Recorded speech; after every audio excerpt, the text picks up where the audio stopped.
What has been the most heartbreaking thing you've personally witnessed? Today, while at work, library, a man came in and one of our regular patrons, a teen who's probably 15 or 16, came running up to him and gave him a hug. Turns out, the man is the teen's father. Now, through 2 years of seeing this kid almost every day, I know a few things about him. He's in foster care, his mom OD'd last year, he grew up on the streets, he was abused by several of his mom's boyfriends. So I was surprised to see he had a dad, honestly. But it became quickly apparent, to everyone else, that the dad wasn't that into seeing his son. But the boy could not see that. He was talking all about his life, his group home, his younger brothers, etc.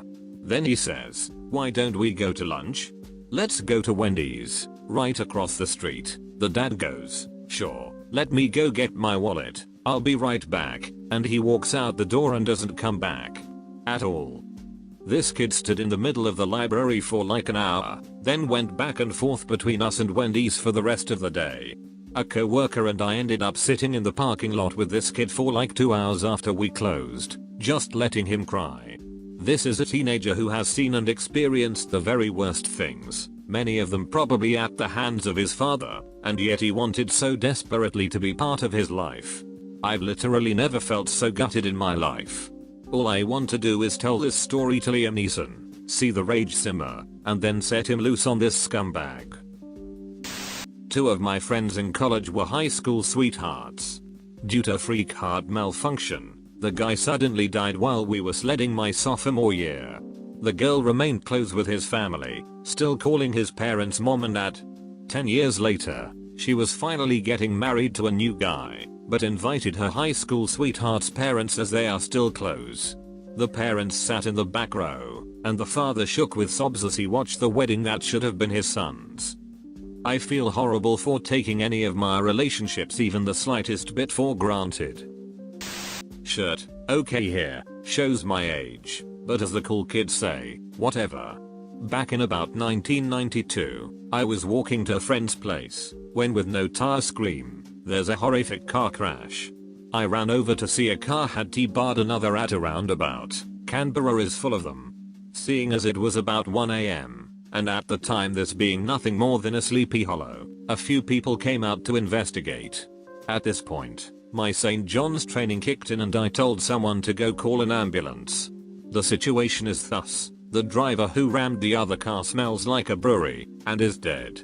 He's also the driver who caused the accident by pushing through the roundabout. I get to the other car, and there's a girl. She's pretty messed up. The steering column has punctured her in the chest. There's blood everywhere. There are no crumple zones, so her own car is smooshed against her. I tell her that I know first aid, and that I'm not trying to grope her as a joke, trying to figure out the extent of her injuries. But I can feel all her ribs on her left side ducked up, and even at the lightest touch, she's hurting. So I start talking to her, saying everything's alright. Well, it's not, but the ambulance is coming, and start making shirty jokes at her to keep her awake. Then I hear the ambulance in the distance, and tell her she's gonna be alright. She looks me in the eye, and says, "Why didn't I meet you earlier?" and dies. Turns out, 30 seconds can be an eternity. My mother died in July 2009 from a massive heart attack. She was in the hospital for a few months because of many health issues and her cancer had come back. I remember laying on the couch the morning she passed, because I had fallen asleep the night before, and kept hearing the phone ring. In my half-asleep stupor, I just went upstairs. I remember thinking as I got into bed, wouldn't it be weird if it were the hospital calling? I laid in bed and just listened as the phone rang again. I thought my dad would pick it up because he had a phone in his room, but he was out cold. I finally got out of bed because I couldn't get back to sleep and answered it. Someone from the hospital was indeed calling and asked for my dad. I knew exactly what they were about to tell him. I just went upstairs, knocked on his door, and handed the phone over to him. I then went downstairs and sat with my brother, who had fallen asleep on the other couch, and I felt absolutely numb because I knew what news was coming. My father came downstairs and just said that my mother was gone, and we had to go to the hospital.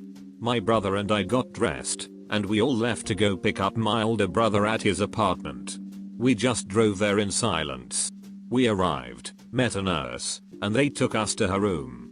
My little brother and I sat on the other side of the curtain because neither of us could bear to see the body. My older brother and father stepped around the curtain, and the nurse pulled the sheet from my mother's face. The next sound I heard was the most heart-wrenching as my father let out a soul-numbing scream and started crying. I could hear his heart breaking in that scream, which broke mine as well. To this day, it is the worst sound I have ever heard in my entire life, and I still hear it whenever I think of that day. Few things on the internet have brought me to tears. This was one of those few things. I'm sorry. I was driving down my street one day, and there was a dead bunny in the road. Right next to it, there was another bunny, just looking at the dead one. I had somewhere to be, so I couldn't stop.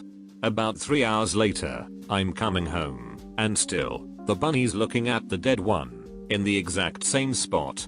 I can't be sure, but I have a feeling he never moved. I went home and got some lettuce, then walked back to the bunny.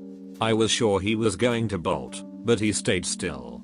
I sat down, gave him some lettuce, and talked to him.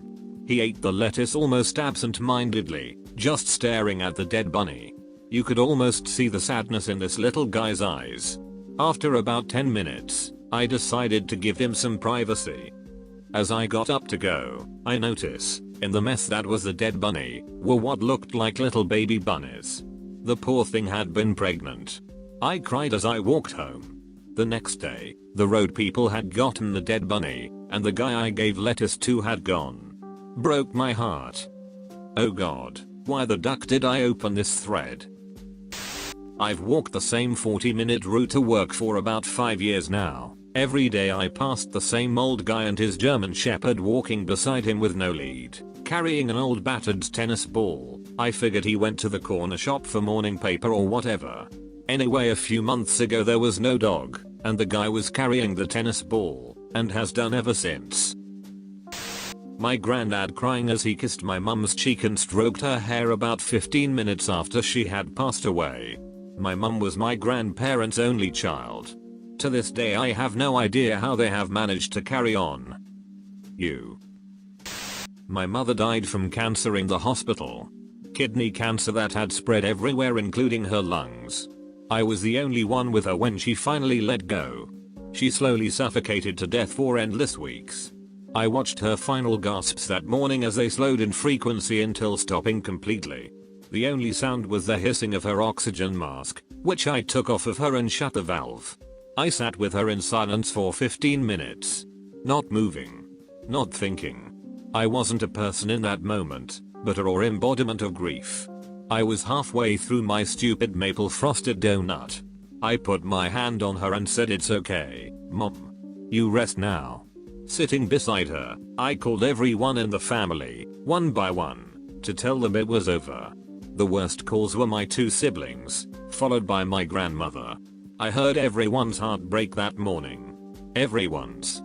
I can't describe in words those sounds, but they still haunt me 11 years later. It was about 2 AM on a rainy Monday night, and I was driving home through empty suburbs in Sydney. Suddenly I turned into a smallish road and was blocked off by an ambulance. I was about to reverse and find another way when I see 2 paramedics bring out an old lady on the trolley, who was very much dead.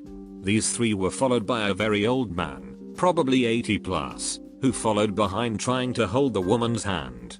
He was bawling, falling over himself, getting soaked by the rain and shouting. He was shouting, "She's my soulmate. What do I do now? What am I supposed to do?" Something about an older proud man brought to their knees kills me.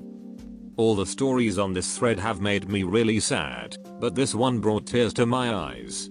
She was my soulmate. What am I supposed to do now?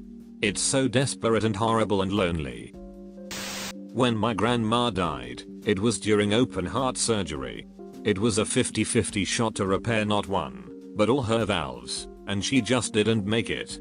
At the funeral, as her husband of 60 plus years quakes at the side of her coffin, he blurts out, "The night before, in the hospital, I curled up into bed with her, It ducking wrecked me, and to this day I cry when I think of my grandparents sharing a single hospital bed on their last night on earth as a couple. He was so lost after she passed, he just didn't know what to do without her. I was 8 or 9, riding in the backseat of my dad's car on a really rainy day, heading home from my grandma's house. We passed this bus stop, which is right across the street from a McDonald's, and has a stoplight between the two. We're stopped at a red light next to this bus stop, and I'm watching this father and son trying to cross the street to get to the stop with their bag of McDonald's, in the heavy rain with no umbrella.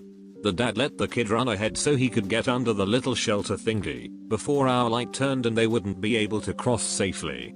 So the dad is stuck on the other side of the road as the cars start to move, and the poor guy gets hit with a tidal wave from a car passing him. Completely soaks his food to the point where the bottom of the bag fell out. I will never forget the look of defeat he had on his face, standing there soaking wet, having just lost his and his son's dinner. And then they still had to wait for the bus. I think that was the first time I ever empathized with someone I didn't know. I felt so terrible for him. Thank God. I kept thinking the dad would watch his son get hit by a car or vice versa.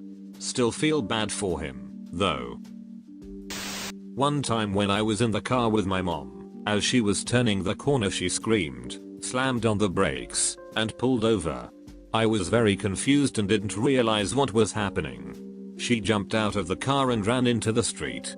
That's when I saw what she had been freaking out about.